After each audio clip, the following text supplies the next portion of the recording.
Bismillahirrahmanirrahim. Assalamualaikum warahmatullahi wabarakatuh. Karena tadi banyak yang pantun, jadi ketarik mau pantun. Sedikit. Daun salam, daun sereh.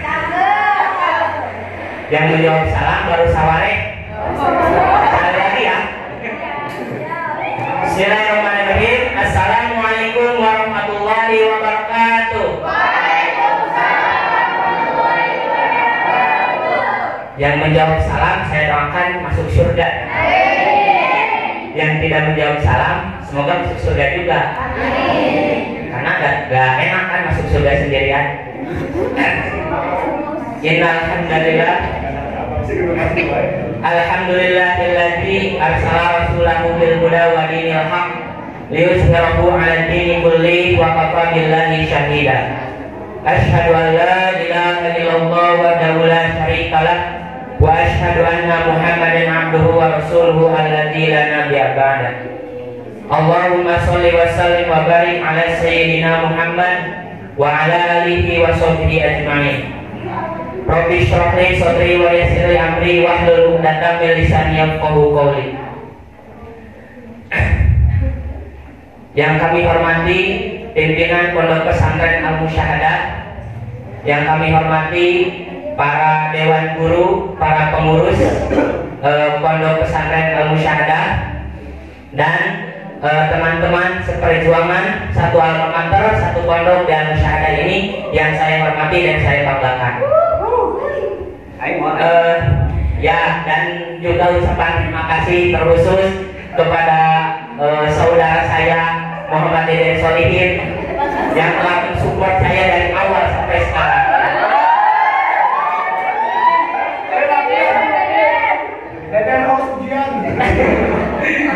Yang paling utama, marilah kita panjatkan puja-puji serta syukur kita kehadirat Allah Subhanahu wa Ta'ala, yang mana Ia telah memberikan kepada kita semua kenikmatan-kenikmatan, yang mana kenikmatan-kenikmatan tersebut tidak dapat diukur, tidak dapat dihitung oleh alat secanggih apapun, terutama apalagi oleh jari jemari kita. Sebagaimana firman Allah di dalam Al-Quran surat An-Nahl ayat ke-18, wa in ta'uddu ni'matallahi la tuhsuha innallaha laghafurur rahim. Dan jika kamu menghitung-hitung nikmat Allah, niscaya kamu tidak akan bisa menghitungnya. Sesungguhnya Allah itu Maha Pengampun lagi Maha Pengasih. Selanjutnya, tidak lupa juga kenikmatan yang harus kita ingat-ingat, ya. Karena di dalam hadis Nabi bersabda, ni'matani maghbunun fihi ma katsirun minan nas, as-sihhatu wal faragh. Dua nikmat yang sering terlupakan oleh manusia. Banyak manusia di dalamnya terlena, dirugikan oleh dua kenikmatan tersebut. Apa itu? As-sihhatu, kesehatan, wal faragh, dan waktu, kesempatan yang luas. Karena menjadi sebuah keniscayaan, jikalau kita ada waktu tetapi kita tidak sehat, kita tidak mungkin bisa menghadiri pada acara yang berbahagia dan mulia ini. Kemudian jikalau kita sehat tetapi tidak ada kesempatan untuk hadir pada acara ini, tentunya kita tidak bisa hadir pada acara ini. Makanya kenikmatan tersebut harus kita nikmati, harus kita syukuri kepada Allah Subhanahu wa Ta'ala. Allah juga berfirman dalam Al-Quran surat Ibrahim ayat 7, la in syakartum la azidannakum wa la in kafartum inna adzabi lasadid. Dan jika kamu bersyukur atas nikmatku, tentu aku akan menambahkan nikmatku kepadamu. Dan jika kamu kufur kepadaku atas nikmat-nikmatku, maka sesungguhnya azabku sangat pedih. Maka dari itu, yang paling utama marilah kita panjatkan kesyukuran kita kepada Allah Subhanahu wa Ta'ala. Saya mau bertanya, boleh? Boleh. Sudahkah kita bersyukur pada pagi hari ini? Pada malam hari ini? Maaf kan? Salah. Sekali lagi, boleh saya bertanya? Boleh. Sudahkah kita bersyukur pada malam hari ini? Masya Allah, luar biasa, Allah Akbar, ya. Cara kita bersyukur cukup dengan mengucapkan hamdalah dan lainnya dengan sujud syukur, dan selainnya juga banyak di antara kita bersyukur. Selanjutnya salawat serta salam semoga tetap terlimpah curahkan kepada junjungan alam Nabi besar kita, yakni Habibana wa Nabiyana Rasulullah Muhammad Sallallahu Alaihi Wasallam. Tidak lupa kepada para keluarganya, para sahabatnya, para tabiin, atba'ut tabi'in, dan mudah-mudahan sampai kepada kita semua selaku pengikut ajarannya. Selanjutnya saya sebelum menyampaikan prakata, sebelum menyampaikan materi, saya memohon izin terlebih dahulu kepada para dewan guru, para pengurus, dan teman-teman untuk berbicara di hadapan teman-teman sekalian. Ya. Saya tidak bermaksud atau berniat menggurui, ini memenuhi tugas ya, tugas dari sisi pendidikan untuk menjadi dai pada malam hari ini. Yang ingin saya paparkan atau yang ingin saya sampaikan pada malam hari ini, waktu itu saya sedang mengerjakan tugas yang meresum sebuah buku yang ditugasi oleh dosen. Di sana saya menemukan mengenai ukhuwah Islamiyah. Nah, tentu teman-teman sekalian semuanya, istilah ukhuwah Islamiyah itu sudah tidak asing lagi ya, terutama bagi kita selaku orang Islam, orang Muslim ya. Karena di dalam konteks kemasyarakatan itu, ukhuwah Islamiyah itu diartikan dengan sempit. Ukhuwah persaudaraan, persamaan Islamiyah, Islam, persaudaraan dengan sesama Islam. Itu merupakan makna yang sempit. Nah, oleh karena itu Profesor M.Quraish Shihab memaknai ukhuwah Islamiyah itu adalah persaudaraan yang berdasarkan atau yang sesuai dengan cara-cara Islam. Ya, jadi bukan hanya bersaudara itu dengan sesama Muslim saja, tetapi lebih luas maknanya, lebih luas artinya mengenai ukhuwah Islamiyah ini. Nah, ukhuwah Islamiyah ini wajib dilaksanakan dan dijalankan oleh kita semua, termasuk untuk melanggengkan supaya ukhuwah Islamiyah ini dapat kokoh dan kuat sampai nanti akhir zaman mengenai ukhuwah Islamiyah. Oleh karena itu saya mengutip sebuah hadis yang diriwayatkan oleh Imam Muslim, nomor hadis 2162, riwayat Abu Hurairah, yang akan saya bacakan mengenai hak Muslim terhadap Muslim yang lain. Bismillahirrahmanirrahim. An Abi Hurairah radhiyallahu an qala Rasulullah sallallahu alaihi wasallam, hakul muslim ala muslim sittun, idza laqitahu fasallim alaihi, wa idza da'aka fa'ajibhu, wa idza istansahaka fansahu, wa idza aqasha fahamidallaha fashammithu, wa idza marida fa'udhu, wa idza mata fadbahu. Rawahu Muslimun. Yang artinya dari Abu Hurairah, ia berkata, Rasulullah Shallallahu Alaihi Wasallam telah bersabda, hak Muslim terhadap Muslim yang lainnya itu ada 6. Yang pertama atau yang ke-1, apabila kamu bertemu, berilah salam kepadanya. Yang kedua, apabila kamu diundang, maka penuhilah undangannya. Yang ketiga, apabila dia meminta nasihat, maka berilah nasihat kepadanya. Yang keempat, apabila ia bersin lalu mengucapkan hamdalah atau alhamdulillah, maka jawablah oleh kita, yarhamukallah, atau doakanlah rahmat baginya. Yang kelima, apabila ia sakit, rawatlah atau tengoklah. Dan yang keenam, apabila ia meninggal, antarkanlah jenazahnya sampai ke liang kubur. Hadis ini merupakan hadis yang cukup penting bagi kita semua, karena hak itu merupakan bagiannya, tuntutan yang harus dijalankan oleh kita terhadap orang yang mempunyai hak tersebut. Ada hak, ada kewajiban. Nah, ini hak orang Muslim terhadap Muslim yang lainnya yang harus dipenuhi oleh Muslim yang lainnya itu ada 6. Yang pertama yaitu apa? Idza laqitahu fasallim alaihi. Apabila engkau bertemu dengannya, fasallim alaihi, maka berikan salam kepadanya.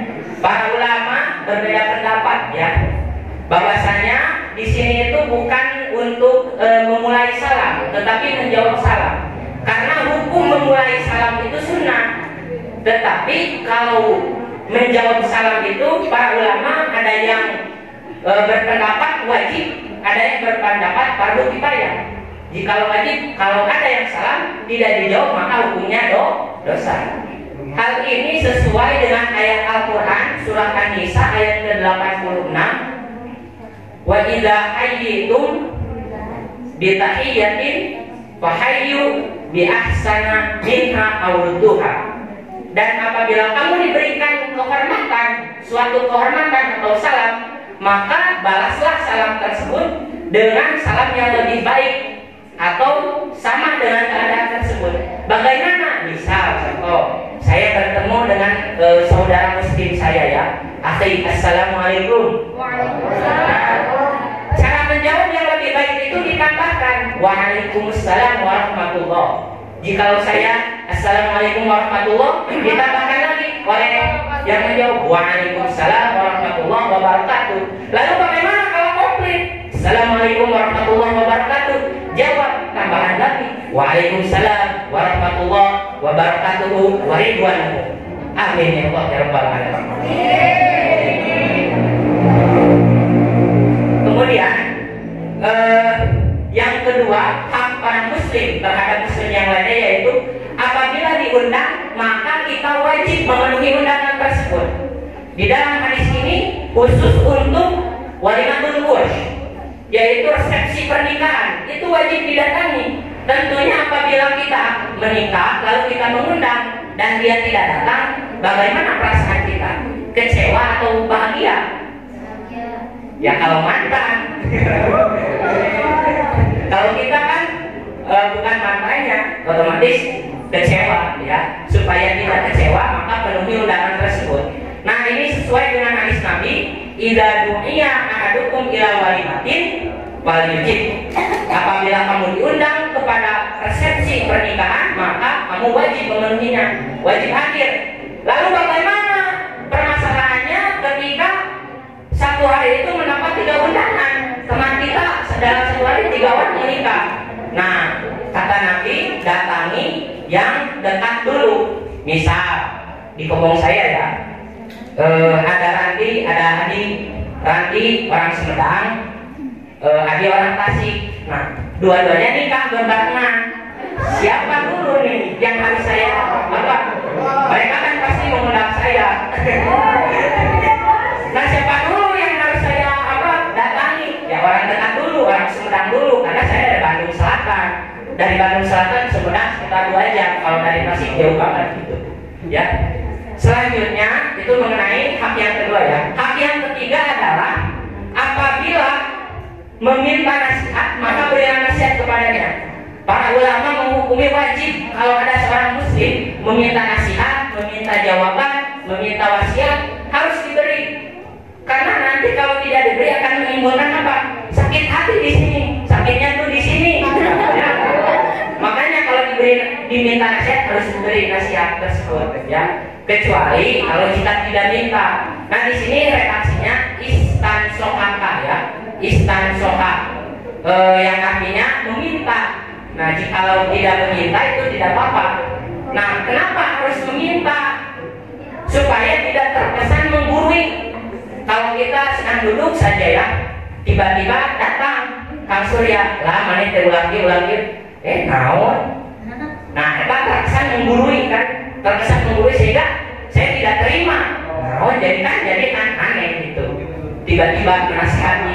Kecuali kalau diminta nasihat, Kang gimana saya hidup gini-gini aja, belum punya pacar, aduh. Mau nikah nggak punya modal gitu. Nah itu wajib dinasihati ya oleh teman-teman muslim yang lainnya. Kemudian yang keempat, wa idza atosha fahamidallaha fasyamitu.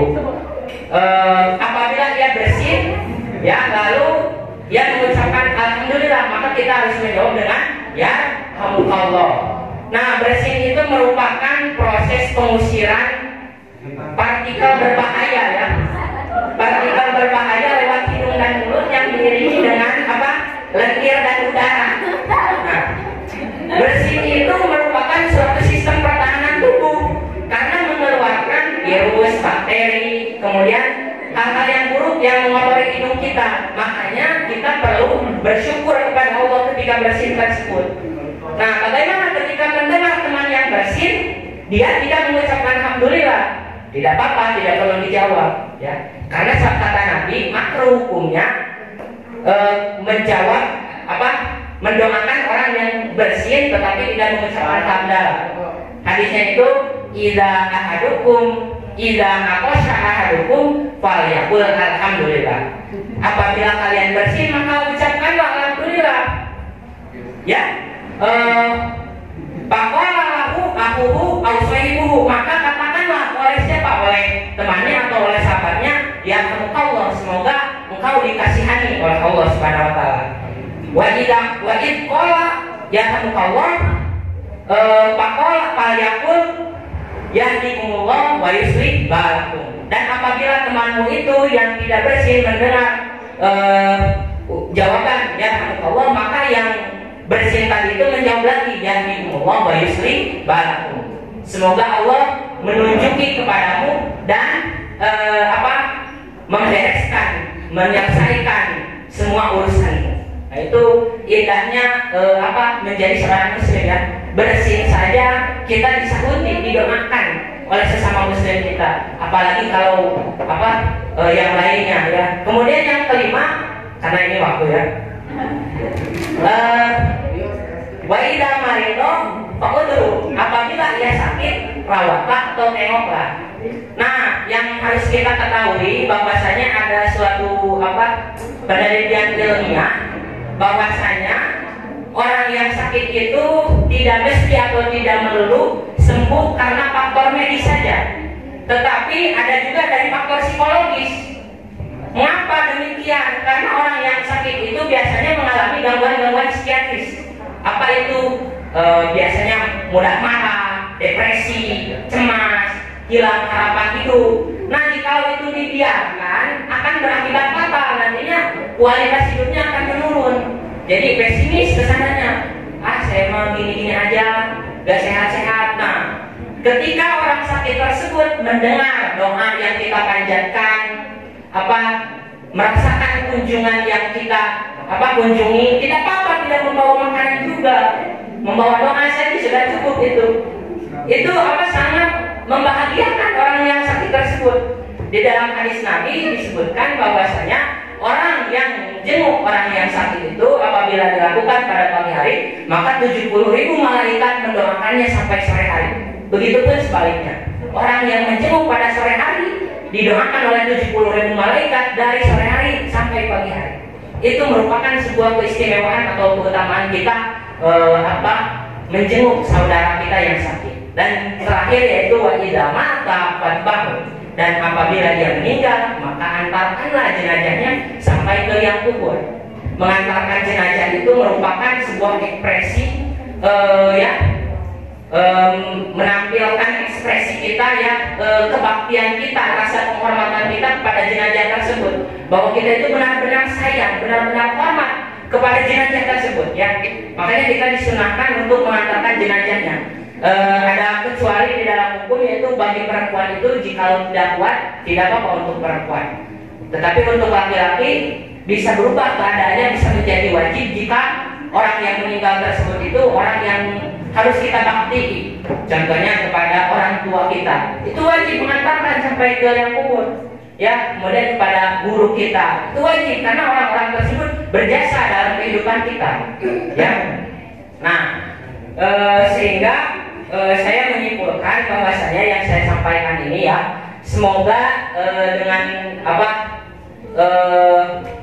dipenuhinya hak dan kewajiban kita terhadap muslim yang lainnya, ukhuwah kita dapat erat kembali, bahkan kuat kembali, ya. Jikalau ada salah satu mungkin yang tidak terlaksana atau dilakukan dalam melaksanakan hak tersebut, bisa jadi menimbulkan permusuhan, ya, menimbulkan sakit hati. Misal contoh, saya datang mengucapkan salam tidak dijawab, itu otomatis kan, wah, ya, salam tidak dijawab. Kemudian saya meminta nasihat tidak diberi nasihat, wah, parah nih. Ya, mungkin hanya itu yang dapat saya sampaikan. Mohon maaf apabila banyak kesalahan dan kekurangan. Sekali lagi saya mohon maaf, tidak bermaksud menggurui ataupun menasihati semuanya. Saya di sini mutlak sedang belajar ya. Sekian dari saya. Bila itu lebih baik ya. Assalamualaikum warahmatullahi wabarakatuh.